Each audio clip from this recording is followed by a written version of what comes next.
ಕರ್ನಾಟಕದ ದಕ್ಷಿಣ ಭಾಗದಲ್ಲಿರುವ ಒಂದು ಸುಂದರ ಕಾಡು. ಹೌದು, ನಮ್ಮ ಸ್ನೇಹಿತ ನಂದಿನಿ ಹಸುವನ್ನು ಕಾಣಿಸ್ತಿಲ್ವೇ?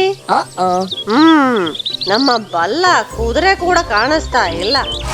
ಮತ್ತೆ ನನ್ನ ಸ್ನೇಹಿತನನ್ನು ನೋಡಿ ತುಂಬಾ ದಿವಸ ಆಯ್ತು. ನಾನು ಕಾಡಿನಲ್ಲಿ ಬೇಟೆಗಾರರನ್ನು ನೋಡಿದೆ. ನನ್ಗೇನೋ ಡೌಟ್ ಹೊಡಿತಾ ಇದಪ್ಪ. ಹೌದಾ? ಹಾಗಾದ್ರೆ ಏನಾದ್ರೂ ಬೇಗ ಮಾಡಲೇಬೇಕು. ಎಲ್ಲರೂ ಸೇರಿ ಕಲ್ಲೆತ್ತು ಎಸೆಯೋಣ, ಅವರೆಲ್ಲರೂ ಓಡೋಗ್ಬಿಡ್ತಾರೆ. ಲವ್ ಗೂಬೆ, ಅವರು ತುಂಬಾ ಬುದ್ಧಿಶಾಲಿಗಳು. ಮತ್ತೆ ಅವರ ಹತ್ರ ಬಂಡುಗು, ಬಿಲ್ಲು, ಬಾಣ ಎಲ್ಲ ಇರುತ್ತೆ. ಅಷ್ಟು ಸುಲಭವಾಗಿ ಏನು ಮಾಡಕ್ಕಾಗಲ್ಲ. ನಮ್ಗೆ ಕಾಡು ರಾಜ ಹತ್ರ ಹೇಳೋಣ, ಅವರು ಏನಾದರೂ ದಾರಿ ಕಂಡಿದ್ದಾರೆ. ಹೌದು, ಅದೇ ಒಳ್ಳೇದು.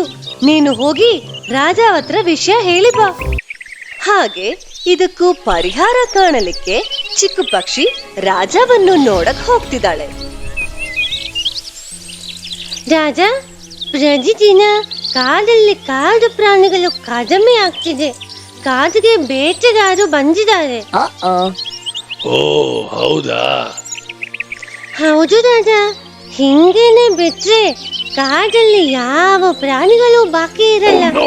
ಏನಾದರೂ ಮಾಡಲೇಬೇಕು. ಕಾಪಾಡುವುದು ನನ್ನ ಜವಾಬ್ದಾರಿ ಅಲ್ವಾ? ನಾನು ಏನಾದ್ರೂ ಒಂದು ದಾರಿ ಕಂಡಿಡಿತೀನಿ. ನೀವು ಯಾರು ಸಂಗಡ ಪಡಬೇಡ್ರಿ. ಅದು ಹೇಗೆ ರಾಜ? ನಾನು ಅವರನ್ನು ಇಲ್ಲಿಂದ ಓಡಿಸ್ಬಿಡ್ತೀನಿ. ರಾಜ, ಅದಕ್ಕೆ ನಿಮ್ಗೆ ಅವರು ಎಲ್ಲಿದ್ದಾರೆಂದು ಗೊತ್ತಿದೆಯಾ? ಅದು ನನಗೆ ಗೊತ್ತಿಲ್ಲ. ಆದ್ರೆ ನಾನು ಹೋಗಿ ಹೇಗಾದನ್ನು ಹುಡುಕಿ ಅವರನ್ನು ಓಡಿಸ್ತೀನಿ. ರಾಜ, ಈ ಕಾಡು ತುಂಬಾ ದೊಡ್ಡದು. ನೀವು ಅಲ್ಲಿ ಹೋಗಿ ಹುಡುಕೋದಷ್ಟೊಳಗೆ ಅವರು ತುಂಬಾ ಪ್ರಾಣಿಗಳಲ್ಲೂ ಪಕ್ಕ ಬೇಟೆಯಾಡಿ ತಿಂದಿರುತ್ತಾರೆ. ಹೌದಲ್ವಾ? ಇವಾಗ ಏನ್ ಮಾಡೋದು? ನಾನು ಕಾಡಿನ ಸುತ್ತ ಹಾರುತ್ತೇನೆ. ಮತ್ತೆ ಅವರು ಎಲ್ಲಿದ್ದಾರೆಂದು ಹುಡುಕಿ ನಿಮ್ಮ ಹತ್ರ ಬಂದು ಹೇಳುತ್ತೇನೆ. ಹಾಗೆ ನೀವು ಅಲ್ಲಿ ಹೋಗಿ ಅವರ ಕಥೆ ಮುಗಿಸ್ಬೋದು. ಅದು ಒಂದು ಸೂಪರ್ ಐಡಿಯಾ. ನೀನು ಬೇಗ ಹೋಗಿ ಅವರೆಲ್ಲಿದ್ದಾರೆ ಅಂತ ಹುಡ್ಕೊಂಡ್ ಬಾ. ಹಾಗೆ ಚಿಕ್ಕ ಪಕ್ಷಿ ಕಾಡು ಸುತ್ತಾರ್ಕೊಂಡು ಬೇಟೆಗಾರಿರುವ ಜಾಗ ಹುಡುಕಿ ಬಂದ್ಲು.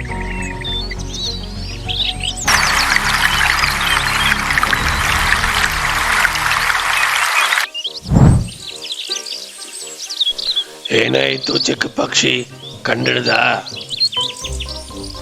ರಾಜ, ಅವರೆಲ್ಲರೂ ಜಲಪಾತ ಹಿಂದೆ ವಾಸ ಮಾಡುತ್ತಿದ್ದಾರೆ. ಸರಿ ಬಿಡು, ಬಾಕಿ ನಾನ್ ನೋಡ್ಕೊಳ್ತೀನಿ. ಹಾಗೆ ಸಿಂಹರಾಜ ಬೇಟೆಗಾರಿರುವ ಜಾಗಕ್ಕೆ ತಲುಪಿದರು. ನೀವೆಲ್ಲರೂ ನನ್ನ ಕಾಡು ಪ್ರಾಣಿಗಳನ್ನು ಬೇಟೆಯಾಡ್ತಿದ್ದೀರಾ? ಎಷ್ಟು ಕೊಬ್ಬಿರಬೇಕು ನಿಮಗೆ. ಬರ್ತೀನಿ ಇವಾಗ. ಅಯ್ಯೋ!